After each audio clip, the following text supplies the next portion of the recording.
I was once married to a Jewish fellow, and my boyfriend will be happy to know I'm no longer married to him. He's here with me tonight. I too am happy I am no longer married to him. And but being a small town girl from Montana who was raised in a somewhat, let's call it a non-Jewish tradition, there was a baby Jesus in my house, made of paper mache, but he was baby Jesus, and so it was very foreign to me. So I had moved to Philadelphia, and I had met him, and the most novel thing about him at the time was that he was Jewish. Whew, it's like seeing a unicorn. Whew, what's that? Okay, he's what? Okay,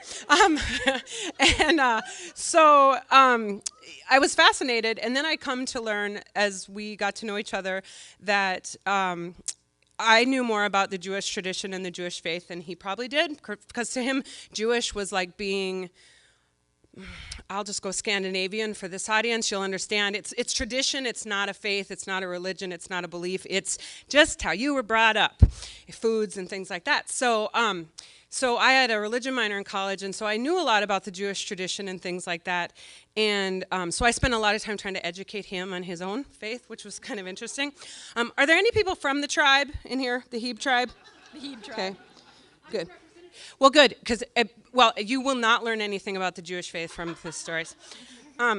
So as I integrated into his family, now, not only was I integrating into a Jewish tradition, but I was integrating into an East Coast Jewish tradition, which is a whole nother level of madness. Like, remember Saturday Night Live, Mike Myers, it's like butter. Yeah. My mother-in-law one time said about a steak, it's like butter. And I went, oh my God, Brenda, isn't that the best skit in the world? And she goes, what's she talking about? She had no idea.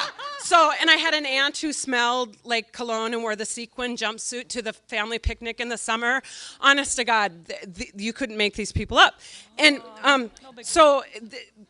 the stories.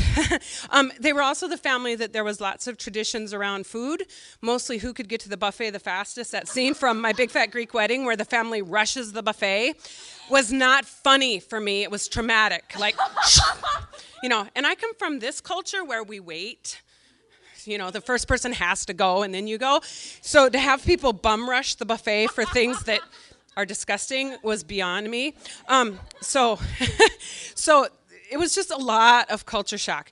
And I'll get to the Christmas part eventually, but I have to tell the story about, and my ex-mother-in-law has now passed away.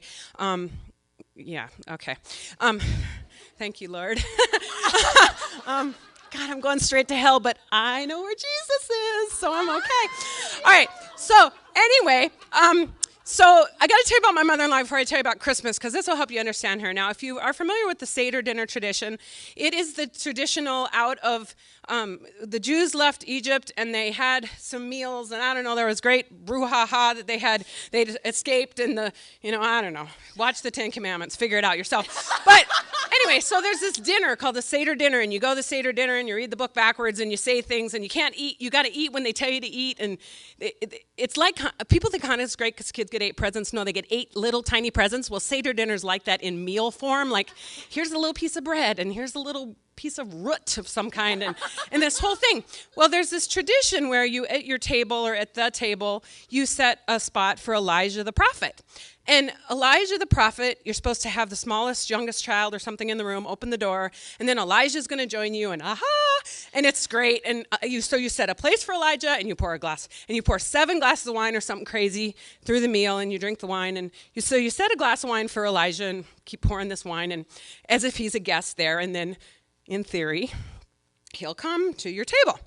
And so as this course of this meal goes on, and now ironically, this was held in a congregational church basement, the family Seder dinner. I didn't even ask. There are things you just didn't even ask. So we're sitting there at the Seder dinner, and I'm trying to be all, I kind of know about this stuff, and this is great tradition, and some of the words are in Hebrew, and I'm like, oh, whatever, okay. And so we get to the part about Elijah, and I look over, and now you drink kosher wine, which is disgusting. It's really cheap, usually Manischewitz or something that's kosher. Comes with a screw top, which it used to be not cool. I know it's cool now, but it used to be not cool. Really bad wine. And you have all these little glasses of wine or little pours of wine.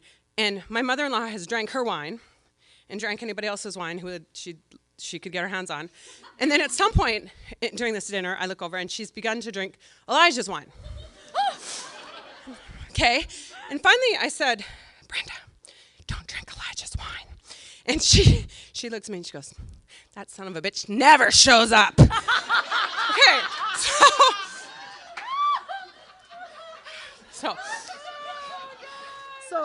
So that's my ex-mother-in-law. Okay, so that's just leading up to the Christmas story. I don't know, that might have been the better story. Maybe I should sit down. So when I was on the East Coast for Christmas, we would have Christmas at my Jewish in-laws' house. But my Jewish mother-in-law was married to a Catholic who really was an agnostic. I don't know.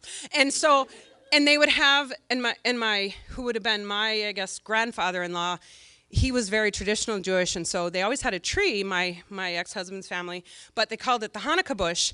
And when Pop-Pop would come over, they would hide the Hanukkah bush in the closet. And that was their family tradition. Pop-Pop's come and put the Hanukkah bush in the closet. And they'd jam the Christmas tree in the closet, and that was the end of that. But then out would come the lights, because my mother-in-law would say things like, oh my God, the lights are so beautiful. You know, the Jewish face had really let her down in a lot of ways, so this was her thing.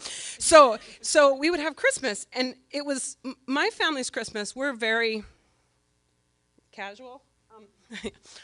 Except for the first teller, I'm dressed in a formal gown. For everybody else, you know, I dress like a lumberjack. Okay, so we're not very formal. We get up, our hair's a mess, we're in our pajamas, we're very casual on Christmas morning. Ooh, no, not this family. They get up, and they're all showered, dressed, and it's very foreign to me. And in my family, we sit around on the floor, and the dogs and the mix, and I don't know, and at this family, we would sit around the dining room table, very somewhat formal as you'd sit around for a meal, but it's morning. So you'd sit around and you'd have your packages kind of in front of you, and I don't know. It was just very odd. And the traditional meal, you can't make this stuff up, was bagels and lox and salmon and white fish, because that's what traditional Christians apparently eat on Christmas morning. Now, I was the only Christian in the room, but I was never consulted. So this was how this worked. So we would sit around this very formal sort of setting. And then in every stereotype of imaginable, when she'd open her present, my ex-mother-in-law, or anyone for that matter, you'd open your present, and let's say you got a tie, like man's tie, and she'd say, oh, where'd that come from? And whoever would say, well, Macy's, and did you get it on sale?